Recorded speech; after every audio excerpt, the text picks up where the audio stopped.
बाबा जी हो गए, दाढ़ी बड़ी बड़ी हो गई, कंदराओं में रह के अन्न का आहार त्याग कर साधना किया, रिद्धियां सिद्धियां सिद्ध हो गई, काम होने लगा, जिधर जाओगे उधर पूजा होगी। और क्या चाहता है दुनिया का जीव? यही तो चाहते हैं सब। ये करने लग जाओ, सब खुश होंगे, सब प्रसन्न होंगे। हुजूर महाराज से कहा, हुजूर क्या हम यही करने के लिए मनुष्य का शरीर लेकर आए? आप सत्संग में सुनाते हो, बड़े भाग्य से मिला, और हमने अगर इसमें गंवा दिया तो अब तुम सत्संग सुन चुके हो, चाहते क्या हो?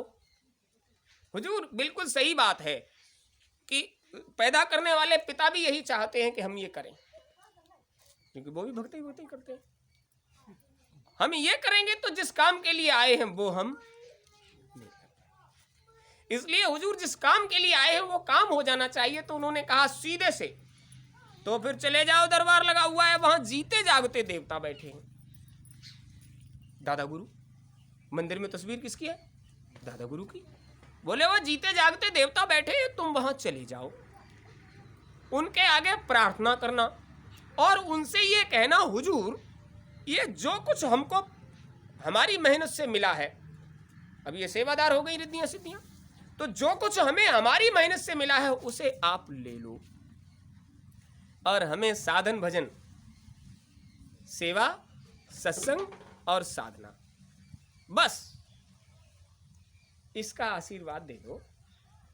इन सब चीजों की हमें कोई आवश्यकता नहीं है, हुजूर की मौज हो जाएगी, तुम चले जाओ वहां। तो आप यकीन नहीं मानोगे, गुरु महाराज का आदेश था, तो वहां से सीधे ही चले गए। जब दरबार में पहुंचे तो घुटने टेक कर प्रार्थना किया, हुजूर 7 वर्षों से अनवरत सेवा कर रहे हैं, सारे प्रेमियों को सत्संग सुना रहे हैं, गुरु महाराज जहां बताते हैं वहां चले जाते हैं, सबकी सेवा करते हैं, सब कुछ करते हैं, लेकिन साधन भजन जब करने बैठते हैं तो जिसके बारे में सोचते हैं उसकी तस्वीर फिल्म देखते हैं और कुछ पल्ले पड़ता ही। इसलिए हुजूर ये सब आप ले लीजिए और हमें सेवा, सत्संग और साधना का आशीर्वचन दे दीजिए, ताकि इस मनुष्य शरीर में जो हम समय गुजारें वो हमारे हित में लग जाए। आप यकीन नहीं मानोगे, प्रार्थना करने के बाद जैसे ही दरबार से निकले तो ऐसा लग रहा था जैसे बहुत गंदा व्यक्ति जब स्नान कर ले और वो मन में अपने आप को उज्जवल और पवित्र समझने लगे, एकदम से हल्का हो गया सब कुछ। मौज हुई मालिक की। उस समय से ये सब बंद हो गया और आज लगभग 25 वर्ष हो गए हैं। हुजूर महाराज का आशीर्वचन कि तुम सेवा करोगे, सत्संग सुनोगे सुनाओगे और साधन भजन करोगे कराओगे। हो रहा है मां साहब? हो रहा है, और तो कुछ नहीं हो रहा। वो सारा काम खत्म, भक्ता ही सकता ही अपने आप चली गई। और सबसे बड़ी चीज ये है, आप सबसे भी निवेदन करके कहते हैं कि अगर वास्तव में सुख और शांति दोनों चाहते हो तो दुनिया में जियो दुनियादारों की तरह, किंतु इस चीज की मन में गांठ बांध लो कि हम भक्ति के मार्ग पर चलेंगे।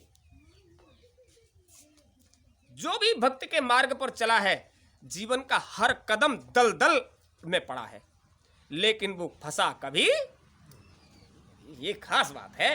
वो दलदल, ये दुनियादारी दलदल है जिसमें भक्ति के मार्ग में पड़ने वाले का कदम दलदल में पड़ता है, लेकिन कभी धंसता तो फंसता नहीं है उसमें।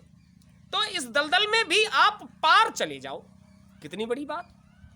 जिस दलदल में हाथी और शेर जैसे फंसकर रह जाते हैं, उसमें आप पर कोई प्रभाव न पड़े तो दुनिया के दलदल में यात्रा होती रहेगी, हर कदम बड़ी मुश्किल से निकलेगा, लेकिन निकलेगा, फंसेगा नहीं, क्योंकि तुम्हें अपने घर जाना है। तो ये तो रास्ता ही इतना टेढ़ा मेढ़ा है कि उन रास्तों पर चलने वालों को तकलीफ तो होती है, लेकिन जब मंजिल पर पहुंच जाते हैं तो सारी तकलीफें अपने आप ही दूर। देखो, बिना मेहनत के कुछ भी नहीं होने वाला, परिश्रम तो आपको करना पड़ेगा, और जिस काम के लिए आए हो उस काम में फावड़े वाला परिश्रम नहीं है। कौशल पैदा करना है, कौशल। और कौशल ऐसी सौदा नहीं जो बाजार से ले आओ। तो उसके लिए जितना फसावा है मन का, बुद्धि का, चित्त का, अहंकार का, अंतःकरण का जितना फसावा संसार में है, उसको समेटने के लिए संसार से कम लगाओ। जितना ज्यादा लगाव रखोगे अंतःकरण उतना ही ज्यादा फंसेगा उसमें, और जितना उसमें ज्यादा फंसेगा उतना ही जब साधन भजन में बैठोगे तो वही कंकड़ पत्थर बाजेंगे। आप यूं समझ लीजिए, प्रार्थना तो आप पप्पू भैया करते हैं, रोज गाते हो साथ में, हर जगह मंजिल भटक कर ली शरण प्रभु आपकी। इसका मतलब है कि जितनी मंजिलें हम भटक कर आए हैं वो सब पीछे की थी। अरे मंजिल मंजिल पौड़ी पौड़ी चढ़े तो जब यहां तक पहुंच गए तो सब जगह देख लिया, उसके बाद यहां तक पहुंचे। इसका मतलब है कि हम शायद लक्ष्य पर सीधे जा रहे हैं। जितनी सीढ़ियां थी वो पीछे रह गई। अब हम यहां तक आ ही गए हैं तो सीधी सी बात है, तुम जिम्मेदार और हम सेवादार, और सेवादार की जिम्मेदारी जिम्मेदार को उठानी पड़ेगी। तो गुरु महाराज ने इतनी मोटी और पैनी बात कही कि महात्मा की आज्ञा, महात्मा की सेवा जब समय होता है तो सबको करनी पड़ती है और उनकी आज्ञा को मानना पड़ता है।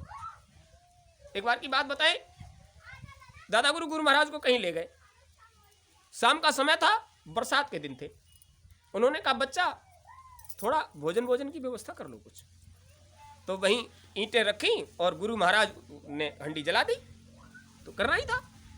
अब चूंकि जंगल में कर रहे थे तो वो तो पकाने लगे, भगोना रख के वो कुछ। गुरु महाराज क्या खाओगे? तो वही साधारण सा भोजन, आलू दाल जो भी कर लीजिए, खा लेंगे। और तब तक एक कहीं से छोटी सी मेड की फुदकती हुई उधर, और दादा गुरु उसको बड़ी गौर से देख रहे थे। वो कभी इधर फुदकती, कभी इधर फुदकती, कभी इधर फुदकती और कभी इधर फुदकती। तो वो ऐसे बैठे थे कि अगर आग की तरफ आए तो वो उसको रोक ले, बैठे थे ऐसे थे। अब वो फुदक रही थी, तब तक अचानक जंगल में से एक सर्प निकल के आ गया। अब चूंकि वो उसका आहार, अब गुरु महाराज ऐसी जगह बैठे थे कि वो निकल कर आया तो दादा गुरु की दृष्टि पड़ गई उस पर। जब दृष्टि पड़ी तो उन्होंने उसको देखा, अरे ये आ गया, तो उन्होंने उसको रोका, ए वहीं ठहरो, वहीं रुक जाओ, इस समय तुम इसको खा नहीं सकते, इस पर मेरी दृष्टि पड़ गई है और ये मेरे सामने फुदक कर मेरा आनंद कर रही है। मुझे अच्छा लग रहा है ये फुदक रही है, मुझे अच्छा लग रहा है, मतलब ये मेरे आगे फुदक कर मुझे आनंदित कर रही है। और तुम आए, तुम्हारा भी स्वागत है, लेकिन इस समय तुम दोनों से एक ही कहना है, कोई किसी को नुकसान नहीं पहुंचाओगे। ये फुदक रही है, इसको फुदकने दो। तो सर्प को बड़ा गुस्सा आया, उसने फुंकार मारी जमीन पर, बोले तुम सरपट को चाहे सारी देह तो मरोड़ के रख दो, हम नहीं खाने देंगे। ये भी जीव, तुम भी जीव, तुम पर भी दृष्टि पड़ी, इस पर भी दृष्टि पड़ी, और नुकसान किसी का नहीं होना चाहिए। वो थोड़ा सा पीछे हटा और थोड़ा आगे बढ़ा। उन्होंने कहा खबरदार, अगर आगे बढ़ गए इसको नहीं खाने देंगे, नहीं खाओगे तुम इसको। तो उसने फन ऊपर किया और फिर से पटका, फुंकार मारी, बोले कितने भी गुस्सा हो जाओ, लेकिन मेरे आगे ये सब नहीं हो सकता। तुमको लग रहा है इसको देखकर जी ललचा रहा है, वापस हो जाओ, कहीं और तलाश लेना, लेकिन अब इसका कोई नुकसान नहीं हो सकता, ये मेरे आगे खेल रही है, उसको फुदकने दो। और फिर उसने गुस्से में आकर एक बार फन पटका, बोले कितना भी पटको नहीं खाने दूंगा। जब ये कहा कितना भी पटको नहीं खाने दूंगा, तो बेचारे मुंह घुमाया और वापस चले गए। अब आप अनुमान लगाइए, जो पूरे महापुरुष होते हैं सारे जीव जंतु उनका कहना मानते हैं, लेकिन ए अब आगे मनुष्यों, वो खुद आकर चले गए। उन्होंने गुरु महाराज को कितनी बड़ी बात कही अभी दादी गुरु से जब घड़ा फोड़ा। उन्होंने कहा अरे तुझे पता है अनामी धाम से कितने बड़े काम को सौंपने के लिए इन्हें लेकर आए हैं, और उनके आदेश का पालन नहीं करती हो तुम। दादी गुरु से कहा उनके आदेश का पालन करो। और यहां जो उनके इर्द गिर्द जब थे तब छाती ठोक कर कहते थे वो हमारे अपने हैं, आज भी सबकी जाति बिरादरी के हैं। और अभी बात करो तो सबसे बड़े सेवादार वही है, उनकी भक्ति में परम भक्तों में गिनती है। लेकिन सेवा के नाम से तुम्हें अगल बगल भी ढूंढे नहीं मिलेंगे, किसी भी तरह का कोई काम नहीं। यह भी नहीं कि तुम साधन भजन ही करते हो, यह भी नहीं कि सत्संग सेवा में ही कहीं हो, लेकिन चर्चा जब हो तो ऐसा लगता है अरे इनसे आगे तो कोई नहीं है। तो भाई खूब समझ लीजिए, गुरु महाराज से क्या छिपा है? तन की जाने मन की जाने चित्त की जाने चोरी, ऐसे गुरु से क्या छिपा जिसके हाथ में डोरी। उनके हाथ में वो डोर है, और जिसके हाथ में डोर है वो छल छलावे का तो वहां कोई काम ही नहीं है। क्या काम है वहां छलावे का?